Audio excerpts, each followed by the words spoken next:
नमस्कार, नवतेज टीवी देख रहे हैं आप और मैं आपके साथ हूं चंदा यादव। बुलेटिन की शुरुआत करेंगे। उत्तर प्रदेश के सीएम योगी आदित्यनाथ ने अपने कैबिनेट और विधायकों के साथ रामलला के दर्शन किए। सीएम योगी के साथ सरकार के सभी मंत्री और बीजेपी के विधायक मौजूद रहे। विधानसभा के स्पीकर सतीश महाना भी मौजूद रहे। इसके अलावा आरएलडी और बीएसपी के विधायकों भी रामलला के दर्शन किए। यूपी के विधायक और मंत्रियों का काफिला सुबह करीब 9 बजे लखनऊ से रवाना हुआ। विधायक और मंत्रियों का काफिला करीब 11:30 बजे अयोध्या पहुंचा। इस काफिले में आरएलडी के सभी 9 विधायक, निषाद पार्टी के सभी 11 विधायक, सुबह सपा के सभी 6 विधायक और अपना दल एस के सभी 6 विधायक मौजूद रहे। इनके साथ यूपी कांग्रेस के विधायक भी मौजूद रहे। सभी ने जय श्री राम के नारे लगाए।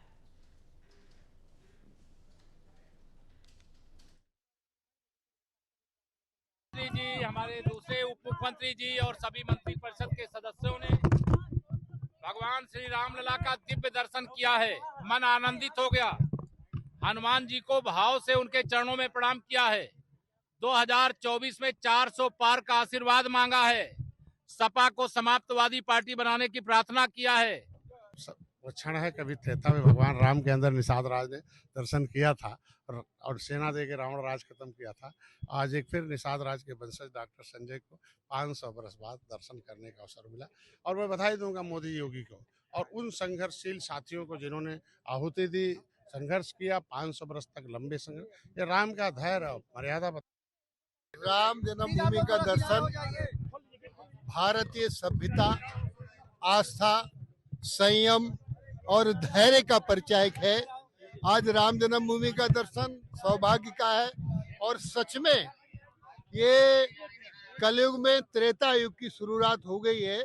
मर्यादा पुरुषोत्तम प्रभु श्री राम का मंदिर और उनकी भव्य दिव्य प्रतिमा को देखकर ऐसा लगा कि सजीव प्रभु श्री राम के ही दर्शन हो गए और उनका आशीर्वाद लेकर हम सभी लोग उत्तर प्रदेश के लिए, इस देश के लिए सभी के कल्याण की कामना करते हैं। 22 तारीख को माननीय प्रधानमंत्री के साक्षी के रूप में उपस्थिति में भगवान राम जी अपने घर में विराजमान हुए।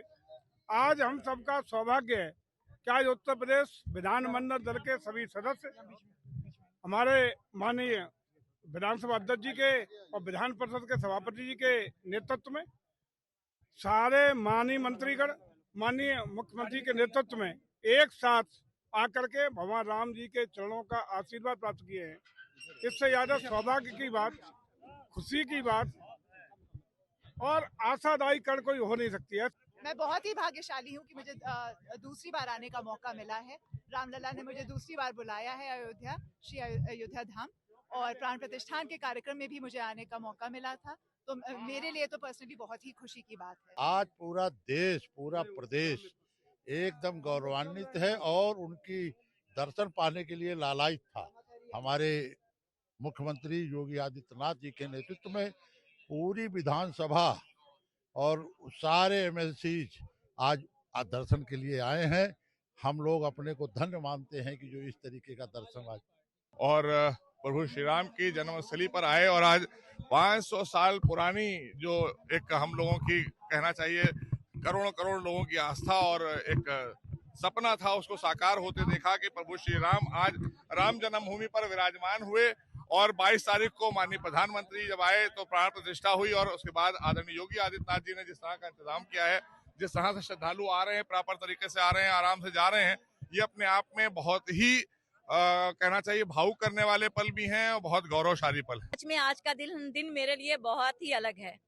हमेशा सोचते थे जब भी भगवान का दर्शन करने आते थे, सोचते थे कौन सा दिन ऐसा होगा जिसको हमारे भगवान रामलला का दिव्य और भव्य मंदिर बना होगा, और देख करके हमेशा आंखों में आंसू लेकर के जाते थे, सोचते थे। और वो दिन आया, मंदिर बना, भव्य और दिव्य मंदिर बना और अयोध्या भी बहुत अच्छी लग रही है और हमने स्वयं अपनी आंखों से भगवान राम को उस मंदिर में देखा है। श्री कल्की धाम के पीठाधीश्वर आचार्य प्रमोद कृष्णम को कांग्रेस ने पार्टी से निष्कासित कर दिया है। निष्कासन 6 सालों के लिए किया गया, जिसके बाद उन्होंने श्री कल्की धाम में प्रेस वार्ता की और कांग्रेस पर कई बड़े आरोप लगाए हैं। आचार्य प्रमोद ने कहा कि राम और राष्ट्र से समझौता नहीं किया जा सकता। निष्कासन पर बोलते हुए आचार्य ने कहा कि पहले कई बार उन्होंने पार्टी के भीतर अपमान को झेला है, लेकिन राजीव गांधी के वादे की वजह से वे पार्टी में टिके रहे। साथ ही साथ उन्होंने नई संसद भवन का विरोध करने पर भी कांग्रेस की आलोचना की। सभी नेताओं का आज आभार व्यक्त करना चाहता हूं जिन्होंने कांग्रेस पार्टी में रह के मेरा साथ दिया। लेकिन मैं सभी नेताओं से आज आपके माध्यम से एक बात कहना चाहता हूं कि जो शख्स अपनी मां और अपनी बहन की इज्जत नहीं कर सकता, वो इस देश का सम्मान क्या करेगा। जो शख्स अपनी विरासत को संभाल नहीं सकता, वो भारत को कैसे संभाल पाएगा।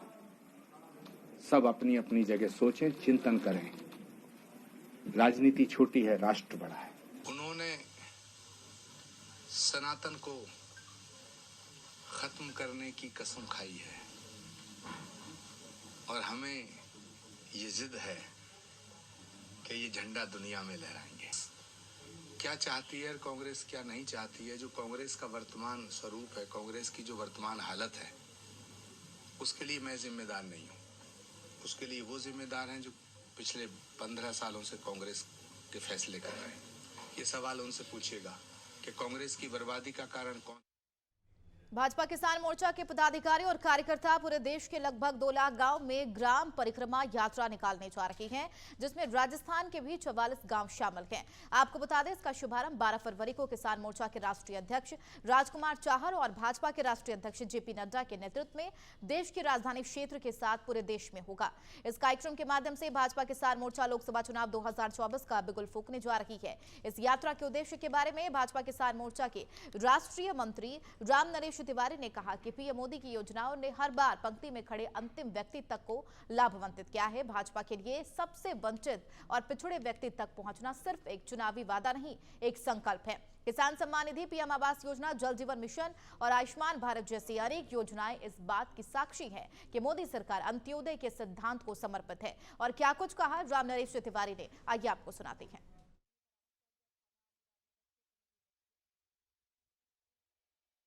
आगामी 12 फरवरी को भाजपा का किसान मोर्चा पूरे भारत में एक हम कह सकते हैं गांव परिक्रमा यात्रा निकालने जा रहा है। क्या कुछ इस यात्रा की परिकल्पना की गई है, क्या इस यात्रा में होगा, जानेंगे। हमारे साथ भाजपा किसान मोर्चा से राष्ट्रीय मंत्री राम नरेश जी मौजूद हैं। सर, जो आगामी 12 तारीख यानी कि कल जो यात्रा आप लोग निकालने वाले हैं, क्या उद्देश्य है? गाँव के अंदर यात्रा निकालने का उद्देश्य है, भारत का किसान राष्ट्र निर्माता था, राष्ट्र निर्माता है, राष्ट्र निर्माता रहेगा। गांव को समृद्ध बनाने के लिए माननीय नरेंद्र मोदी जी की सरकार ने विचार किया था कि हम गांव को समृद्ध बनाएंगे तो हमारा प्रदेश समृद्ध बनेगा, प्रदेश समृद्ध बनेगा तो राष्ट्र समृद्ध बनेगा। तो उसकी दृष्टि से भारतीय जनता पार्टी किसान मोर्चा को एक कार्यक्रम दिया है और हम लोग भारत के 2 लाख गाँव में इस यात्रा को लेके जाने वाले हैं। राजस्थान प्रदेश के 44 जिलों में और लगभग 15,000 स्थानों पर उस यात्रा को जाएंगे। यात्रा जाने का उद्देश्य गांव में समृद्ध किसान है, अच्छा गौपालक है, अच्छा कृषि करने वाला है, जैविक कृषि को जो बढ़ावा देते हैं, उन लोगों को गांव में जाकर के सम्मानित करेंगे और उनके साथ संपूर्ण गांव के जो भी ढाड़ी ढाड़ी के देवता हैं, उन सब के बीच में जाकर के स्वच्छता से लेकर के अन्य कार्यक्रम के बीच में, इसलिए गांव का किसान समृद्धशाली जागरूक हो, इसलिए दोनों प्रकार की योजनाओं का, राजस्थान सरकार की योजना और केंद्र की सरकार की योजना, डबल इंजन की सरकार की योजना को आगे बढ़ाने का हम लोग कार्य करेंगे। राम नरेश जी, आपकी गांव परिक्रमा यात्रा और राजस्थान सरकार की गांव चलो अभियान या मोदी सरकार का, इन दोनों में बेसिक डिफरेंस क्या है? ये पार्टी का कार्यक्रम था गाँव चलो अभियान, वो हमारे संगठनात्मक ढांचे को मजबूत करने के लिए था। हम अपने बूथ की बैठक करेंगे, दीवार लेखन करेंगे, संगठन के लिए था। आज कार्यक्रम 12 तारीख को पूर्ण हो रहा है और किसान मोर्चा का कार्यक्रम किसानों की जन जागरूकता के लिए है, इसलिए संगठनात्मक कार्यक्रम हमारा ये 12 को पूर्ण होगा और 12 तारीख से ये कार्यक्रम हमारा प्रारंभ होगा। ये 12 मार्च तक चलने वाला है। सर, एक बार पूरे भारतवर्ष ने किसानों का महापड़ाव देखा था राजधानी दिल्ली में, एक बार फिर से उसकी सुगबुगाहट सुनने को मिल रही है कि कहा जा रहा है कि 13 फरवरी को शायद एक बार फिर किसान दिल्ली कूच करें। महापड़ाव था नहीं, वो किसान नहीं थे जो राष्ट्र के प्रति विचार नहीं करेंगे, जो हम लोगों का अन्नदाता को देने का कार्य करते हैं। हमारे पूजन का गृह है, ट्रैक्टर हमारे पूजन का है। ऐसे लोग जो ट्रैक्टर जलाएंगे, हल को जलाएंगे, देश विरोधी नारे लगाएंगे, हम देश में ये नहीं होने देंगे, हम ट्रेन को रोकेंगे, ये सब देश के किसान नहीं हो सकते हैं। ये किसानों को भ्रमित करने वाले लोग होंगे, वो किसानों के प्रति कभी चिंतन विचार नहीं। इतना बड़ा काम किसानों के लिए हुआ है तो वो तो किसान की चिंता नहीं है, उन्हें काहे के लिए है, जैसे जैसे चुनाव आते हैं, चुनाव आते समय कुछ ना कुछ अपना एक नया जो राष्ट्र विरोधी ताकतों के साथ मिलकर के वहाँ इस प्रकार के नारे लगते हैं, उन नारों को देने वाले व्यक्ति आते हैं, भारत तेरे टुकड़े होंगे, वो लोगों के बीच में बैठ करके, इसलिए वो किसान के पता नहीं हो सकते हैं, किसान के हित में ना कार्य कर सकते हैं, ना किसान हितैषी कार्य के लिए लोग हो सकते हैं मेरी दृष्टि में। इधर हमारे साथ राम नरेश तिवारी जी, इनका साफ तौर पर कहना है कि भाजपा हमेशा गांव, गरीब, किसान की बात करती है और शायद यही एक सबसे बड़ी वजह है कि बीजेपी की ओर से गांव चलो अभियान की शुरुआत की गई, जो कि 12 तारीख को ख़त्म हो रहा है और 12 तारीख से ही गांव परिक्रमा यात्रा भाजपा किसान मोर्चा, जो कि भाजपा का एक संगठन है, उसके द्वारा शुरू की जा रही है, जो कि पूरे भारतवर्ष में होगी और किसानों को इस यात्रा के दौरान जागरूक किया जाएगा स्वच्छता के प्रति और खेती किसानी कैसे और बढ़े उसके प्रति। सहयोगी कैमरामैन अजय के साथ उमंग माथुर, नवतेज टीवी, जयपुर। बेगू से विधायक सुरेश धाकड़ रावत भाटा के दौरे पर रहे, जहां उन्होंने कोटा रोड स्थित नगरपालिका के डंपिंग यार्ड का निरीक्षण किया और सफाई व्यवस्थाओं का जायजा लिया। साथ ही उन्होंने बाजार में सब्जी व्यापारियों से मुलाकात कर उनकी समस्याओं को भी सुना। विधायक सुरेश धाकड़ ने राजकीय महाविद्यालय में आयोजित विदाई समारोह में भाग लिया और खिलाड़ियों के लिए भैंसरोगढ़ पंचायत समिति क्षेत्र के भैंसरोगढ़, जलड बावड़ी, गोपालपुरा पंचायतों में कबड्डी किट वितरित की।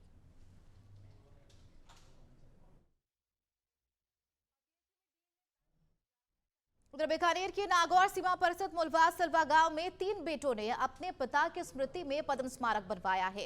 इस भव्य पद्म स्मारक का लोकार्पण 12 फरवरी को होने जा रहा है, जिसमें राज्यपाल कलराज मिश्र और योग गुरु बाबा रामदेव भी मौजूद रहेंगे। कार्यक्रम की तैयारियां पूरी कर ली गई है। वहीं यह स्मारक पूरे राजस्थान में चर्चा का विषय बना हुआ है। बता दें, गौसेवी संत स्वर्गीय पद्माराम जी के बेटे कानाराम कुलरिया, शंकर कुलरिया और धर्म कुलरिया ने स्मारक का निर्माण करवाया है। इसमें निःशुल्क डिजिटल लाइब्रेरी और संग्रहालय का भी निर्माण किया गया। शंकर कुलारिया ने बताया कि करोड़ों की लागत से बालिका स्कूल का शिलान्यास भी इसी मौके पर किया जाएगा। इसी पर हमारे संवाददाता ने ज्यादा जानकारी के लिए गौसेवी संत स्वर्गीय पद्माराम जी के बेटे से खास बातचीत की। आइए आपको सुनाते हैं।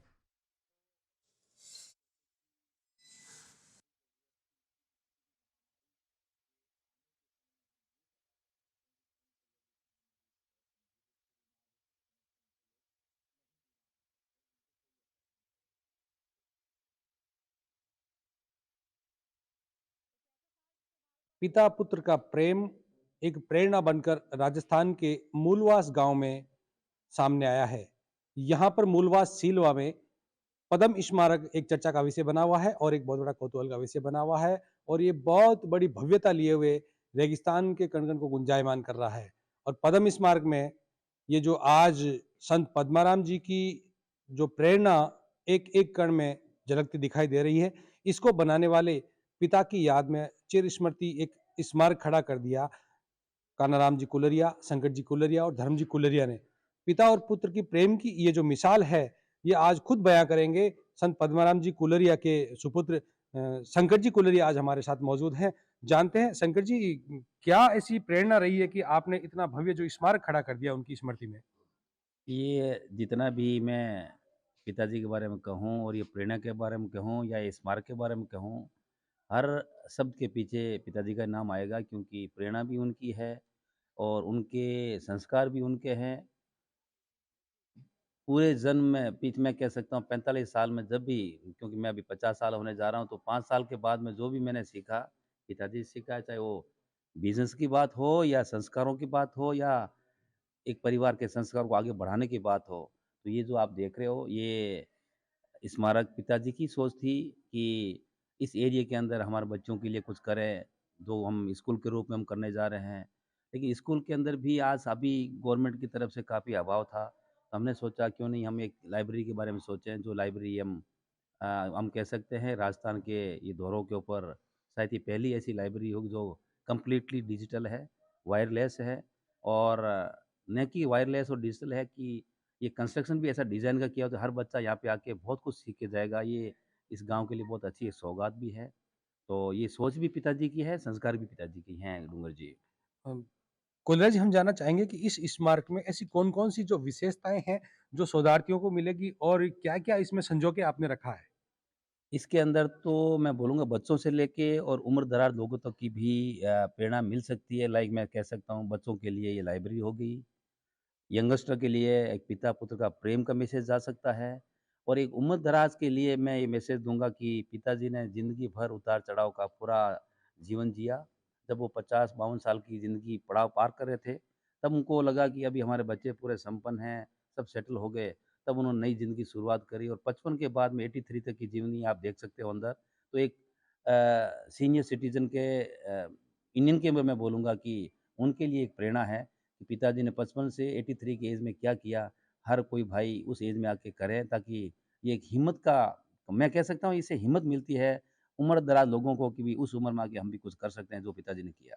संत जी की भावना बालिका शिक्षा के प्रति भी बहुत ज़्यादा रही थी और बालिका शिक्षा को प्रोत्साहन देने के लिए इस मरुधरा में जहाँ पर दूर-दराज तक कोई स्कूलें नहीं हुआ करती थी और बच्चियाँ जो है स्कूल से जुड़ नहीं पाती थी, ऐसे में संत जी की एक बहुत बड़ी सोच रही है और एक बहुत बड़ी सौगात कुलरिया परिवार आज और देने जा रहा है। तो शंकर जी ऐसी कौन-सी बड़ी सौगात जो बालिका शिक्षा के लिए आप अपने परिवार की ओर से देने जा रहे हैं समाज को? ये पिताजी की सोच थी कि हमारे इस इलाके के वैसे ही थोड़ा इलाका पिछड़ा हुआ है हमारा मूलवा, सीलवा, नोखा। नोखा फिर भी ठीक है लेकिन सीलवा और मूलवास हमारे 2 गाँव हैं जिसमें अभी भी हमारा हम अभाव फ़ील करते हैं यहाँ पे एजुकेशन इस एरिया में तो पानी का भी अभी अभाव है, फिर भी एजुकेशन तो है ही है। तो उस चीज़ में पिताजी ने सोचा कि क्यों नहीं हमारे बच्चों के बारे में कुछ सोचें क्यों बच्चे तो बीकानेर बाहर जाके पढ़ सकते हैं और उनके पेरेंट्स अलाउ भी करते हैं लेकिन हमारा ये एरिया अभी भी थोड़ा सीख पिछाड़ने की वजह से उनके पेरेंट्स बच्चों को बाहर अलाउ नहीं करते हैं। तो उन्होंने सोचा कि क्यों नहीं हम ऐसी स्कूल बनाएँ ताकि बच्चे हायर सेकेंडरी की एजुकेशन यदि प्राप्त कर ले तो उनके लिए ज़िंदगी के लिए पर्याप्त हो और वो अपनी ज़िंदगी में कुछ कर सके और उसके लिए हमने ये नई स्कूल जो महात्मा गांधी इंग्लिश स्कूल पिताजी के नाम से जो बनाने जा रहे हैं वो एशिया की नहीं मैं कह सकता हूँ बहुत बढ़िया स्कूल बना जाएंगे अभी तो कहना बहुत बड़ा हो जाएगा लेकिन एक बहुत ही हाई डिजिटल हाई टेक्निक और हाई कंस्ट्रक्शन डिटेल की स्कूल हम बनाने जा रहे हैं जो अगले 1 साल में तो बनकर तैयार होगी ये सपना भी पिताजी का था कि हमारी यहाँ की बच्चियाँ अनपढ़ नहीं रहे और ये बच्चियाँ भले कोई भी परिवार से बिलोंग करो कैसे भी परिवार से बिलोंग करो लेकिन जब ये स्कूल के अंदर पढ़ के निकलेगी तो उनको ये लगेगा कि हम जिस स्कूल से एजुकेशन करके वो इंडिया की बेस्ट स्कूल थी हमारी वो एक प्राउड फील करके वहाँ से बाहर निकलेगी। मरुधर के कण-कण में संत श्री पद्माराम जी कुलरिया की प्रेरणा आज एक प्रकाशमान प्रतिबिंब होती नजर आ रही है और कुलरिया परिवार की पूरी जो जन सेवा की भावना है, जनहितार्थ भावना जो है, वो इनकी प्रेरणा कहाँ तक आगे ले पाती है और कितना भव्य रूप ले पाती है। बहरहाल नवतेज टीवी के लिए डीडी चारण, नागौर। तो आपने सुना शंकर कुलारिया को जिन्होंने अपने पिता की याद में पथ स्मारक का निर्माण करवाया है बेहद ही खूबसूरत तरीके से जिसका 12 फरवरी को उद्घाटन होना है। राज्यपाल कलराज मिश्र भी वहां पर मौजूद रहेंगे। अब आपको सुनाते हैं उनके दूसरे बेटे धर्म कुलारिया का क्या कुछ कहना है।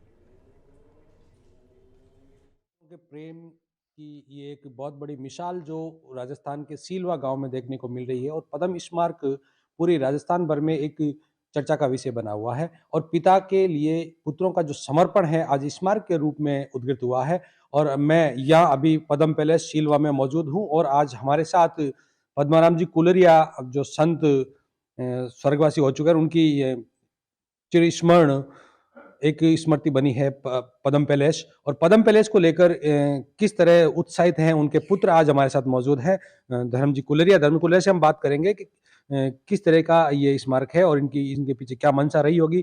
धर्माराम जी जानना चाहेंगे कि किस तरह आपकी ये जो मंशा रही है और किस तरह आपने इस पूरी की पूरी स्मृति को अंजाम दिया है। थैंक्स पहले तो डीडी चारण हमने स्मारक जो बनाया पद्म स्मारक ये स्मारक हमने पहले सोचा भी नहीं था कि स्मारक इस रूप में जाएगा ऐसा बनेगा इतने बड़े लेवल पे जाएगा हमने कभी नहीं सोचा। जब पिताजी देवलोक हुए थे तो उसे 2-4 घंटे पहले या बड़े भाई साहब हमारे शंकर जी पास में थे तो उन्होंने ऐसे कुछ संदेश दिया था मैसेज दिया था कि भाई जो हमारी प्रॉपर्टीज़ है हमारी जो बैंक बैलेंस है जो हमारे पास जो है एसेट्स है वो सारी आप यूज़ मत करना वो सारे हमारे पूरे के पूरे दान पुण्य में डालना चाहिए। बाकी उन्होंने और कुछ भी संदेश दिया था जैसे उन्होंने बोला कि जो मेरा अंतिम संस्कार है वो कॉमन में मत होना देना उसको एटलीस्ट कोई हमारी प्रॉपर्टी है उसमें कोई कॉर्नर में कोई जो आपको जगह अच्छी लगे वहाँ पे हमको रखना। तो उसे उन्होंने क्या 1 दिन पहले 4 घंटे पहले उन्होंने ऐसे संदेश दिए थे हमने सोचा ऐसे ही रेगुलर बातें करते होंगे लेकिन अलग बात हमने उसको सीरियस लिया था लेकिन इतना नहीं लिया था। जैसे वो गए उनका कंटिन्यू 12 दिन तक प्रोग्राम चला था तो हमको इतने अच्छे संदेश मिले थे तो हमने उस डगर पे चलते शुरू कर दिया था। जैसे हमने हमारी प्रॉपर्टी के अंदर उनका दाग दिया जैसे हमारे साउथ वेस्ट कॉर्नर जो हैवी होना चाहिए तो वास्तु को देखते हुए हमने साउथ वेस्ट जगह हमने उसको दाग दिया था।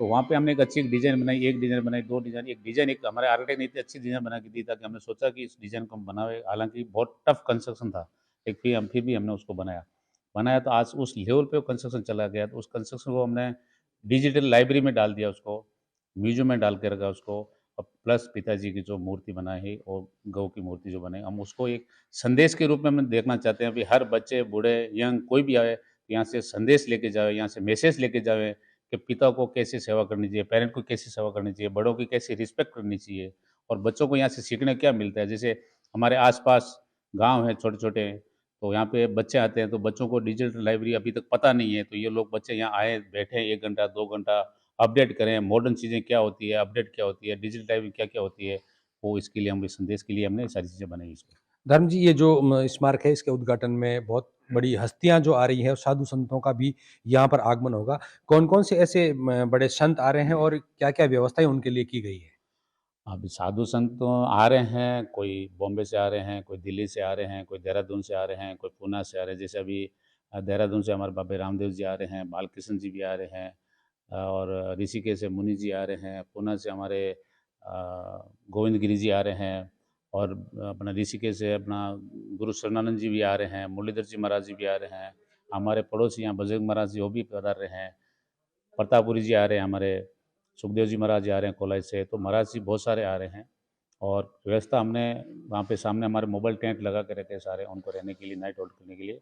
और कल शाम को 11th को इवनिंग को सब लोग आ जाएंगे और 12th को मॉर्निंग हमारे बाबा रामदेव जी 6 से 8 2 घंटा योगा होगा यहाँ पे।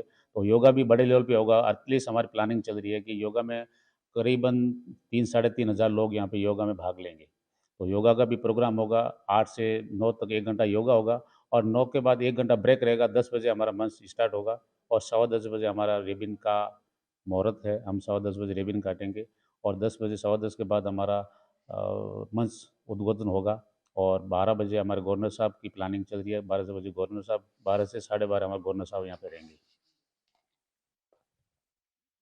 प्रेरणालय जो पद्म स्मारक के रूप में बना हुआ है और चिर स्मृति पद्माराम जी संत श्री की यहाँ पर रेगिस्तान के दौरों में गुंजायमान रहेगी, प्रकाशमान रहेगी और आने वाले शोधार्थियों के लिए कितनी प्रेरणा बनती है। बहरहाल डीडी चारण, नवतेज, नागौर।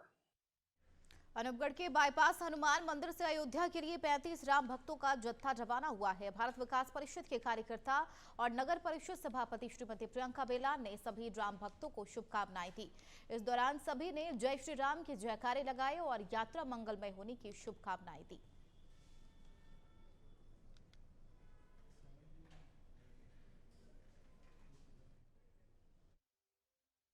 उधर कोटा में पुलिस ने कोचिंग छात्र को आत्महत्या करने से बचा लिया और बदहवास हालत में परिजनों को सुपुर्द कर दिया।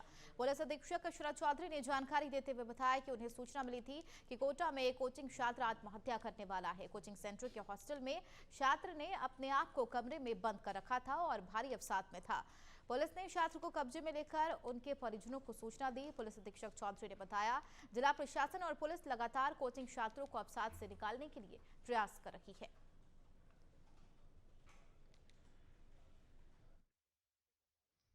कोटा शहर पुलिस आज बहुत ही संतोष का और हर्ष का अनुभव महसूस कर रही है कि वो एक नाबालिग बच्चे की, कोचिंग छात्र की जान बचा पाने में कामयाब हुई है, जो बिल्कुल आत्महत्या की कगार पर खड़ा था और शायद कुछ विलंब होता तो आत्महत्या कर लेता।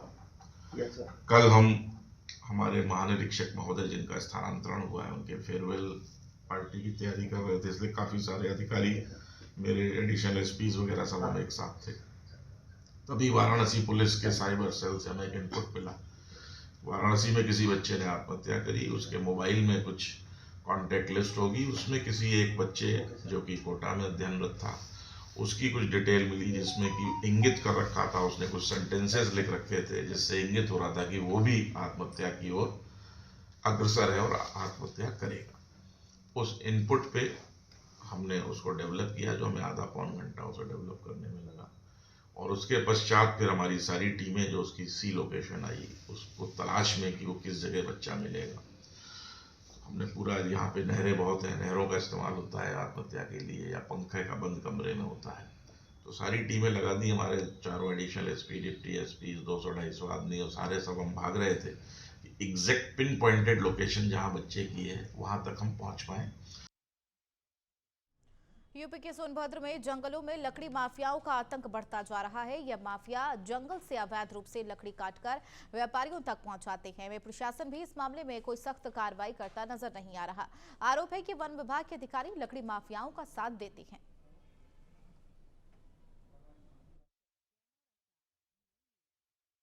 मोटी लकड़ियाँ वो पहले ही कटी है। हम लोग नहीं काटे हैं मोटी। आप लोग क्या काट रहे हैं? झाड़ी यही कट रहा है जो है कि ये कौन तुलसी है।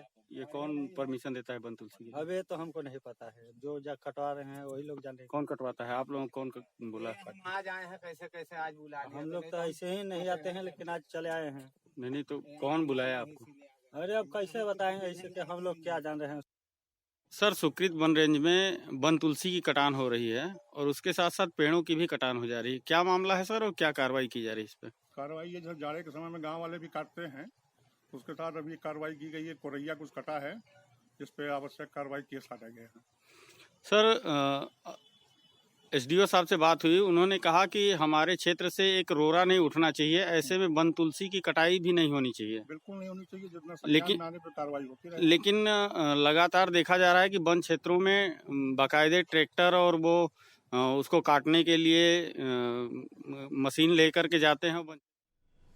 धौलपुर के सैपोई कस्बे के मुख्य चौराहे के बस स्टैंड पर अवैध वसूली से परेशान होकर टेम्पो चालकों ने 2 घंटे तक विरोध प्रदर्शन किया। टेम्पो चालकों ने बताया कि कुछ दबंग युवक रोज अवैध वसूली करते हैं और पैसे न देने पर मारपीट और गाली गलौज करते हैं। वहीं टेम्पो चालकों का कहना है कि अगर प्रशासन दबंगों पर कार्रवाई नहीं करता है तो हम सभी टेम्पो चालक जिला कलेक्टर पर इकट्ठा होकर विरोध प्रदर्शन करेंगे। पैसा लेते हैं 30 रुपया, बिना फालतू के मार पीट करते हैं और नहीं देवे तो ये आता है उन लोग ले जाएंगे बढ़ाई के। कल भी FIR दी थी क्या?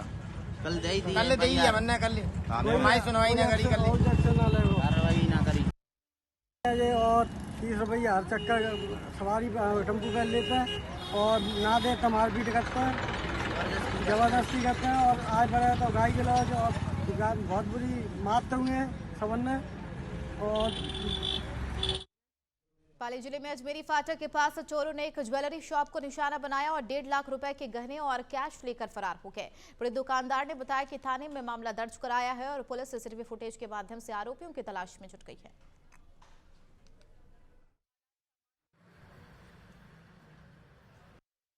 सोनी निवासी मारवाड़ जंक्शन, मेरी दुकान में रात को चोरी हुई।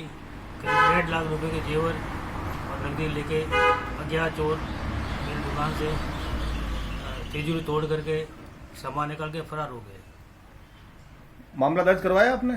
मामला दर्ज करवाया हमने पुलिस में, और रात को पुलिस के 2 बजे करीब गाड़ी आई और सब लोग फोटो वगैरह खींच के ले गए। और लगी थी तिजोरी तोड़ी उस टाइम चोरों के, तो खोल के डब्बे वगैरह पड़े हुए थे दुकान में, वो सब उनके फोटो वगैरह खींच के ले गए। चलिए खबरों में फिलहाल मेरे साथ इतना ही। बने रहिए नवतेज टीवी के साथ। नमस्कार।